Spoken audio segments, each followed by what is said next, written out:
Peggy 18.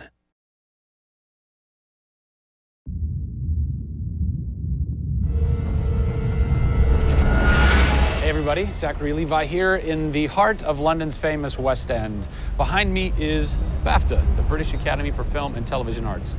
Why are we here? Excellent question. For starters, Tomb Raider, the series, has garnered a lot of love and accolade from BAFTA over the years. Some of the key players on Crystal's dev team are BAFTA LA members. And to top it all off, legendary video game composer Jason Graves is a BAFTA winner. We're going to catch up with him in just a bit, but first, a little trip to Raleigh, North Carolina, where we go behind the scenes at Jason's recording studio. These are the final hours of Tomb Raider.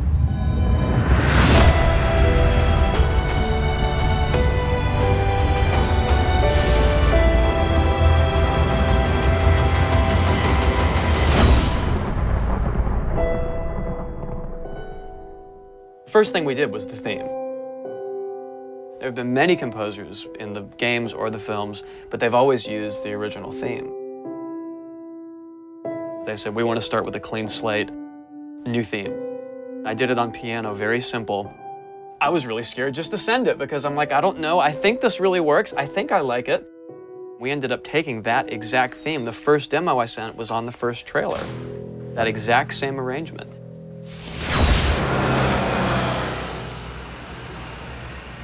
So, Jason, currently you're working on this reimagining of Tomb Raider. When you're taking on a new project, what are the things that attract you to that project? The heritage of a particular game, I think obviously. And don't even get me started on Tomb Raider. I literally almost drove off the road. I was on the phone with the audio director. Like, oh, stoplight! And I had to pull over a little bit to not hit the car behind me. What I loved about Tomb Raider, what really drew me to the project was they had no pre-existing conditions. Because they wanted to get out of what it used to be. They wanted something new, they wanted something fresh. Jason's done hundreds of games at this point. He was an easy choice for us to go with on paper because he has such great experience. I listened through a lot of different material from a lot of different composers. I was really taken by how well he did the intimate stuff.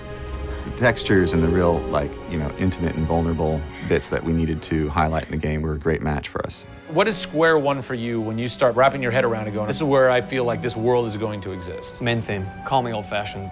Then it was a matter of finding out what kind of percussion would work. And always going back to the melody and the theme, because that's kind of the heart of the game. The most signature thing that we need to get right is Lara's theme. One of our big goals was that it can be used in any emotional context. What does it sound like? High action.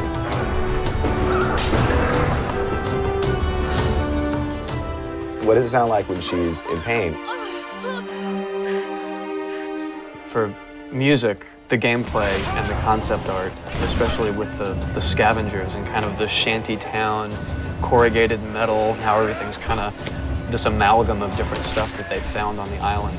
Like, that's what I want the music to sound like. The bad guys are playing the music now. Alex said something like, it'd be really cool to have something, you know, chains on a metal board or like you're banging a metal fence. 2 weeks later, Jason calls me up and he's like, so, this guy who's like this sculptor who lives right around the corner from me, I was talking to him about the idea of creating an instrument. And I'm like, that sounds completely insane. We have to do that.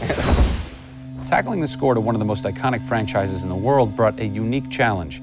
How best to capture the emotional timbre of the characters and island in music? People, I give you the instrument.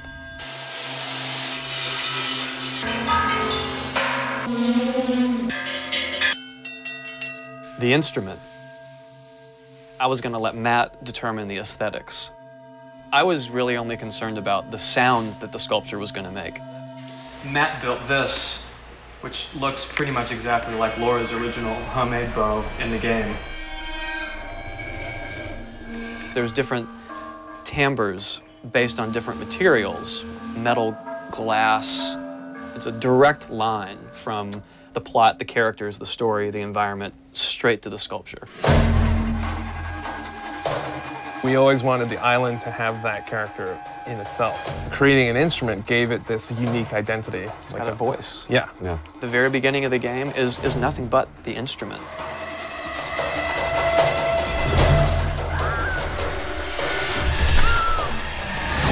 Who do you look at in video games or in film that you go, what they've done has shaped who I am and what I do for a living? They're all dead, unfortunately. What? Yeah, I know. It's classical composers. All classical? Yeah, I'm kind of going directly back to the source. Yeah. Prokofiev's, Tchaikovsky. Even for some of the scary stuff, you've got Penderecki, who's a Polish composer. Actually, he's still alive. It kind of goes back to ballets or opera, which is kind of the precursor to film and video games. You know, they were telling a story. Yeah. And that's what I love about that music. It tells a story. Even if you don't know the plot, you can listen to it. And film music's the same way. It's tough with games to do things that are subtle. You want to make Lara relatable, make her realistic. Got another one. She went down over there. Tell her story from the beginning and show how she became the superhero she becomes. One of the first things that I ask any developer is the emotion. Because to me, that's the biggest thing that music can do in 1/10 of a second. The music just, it nails the emotion. Wow, that was amazing, huh?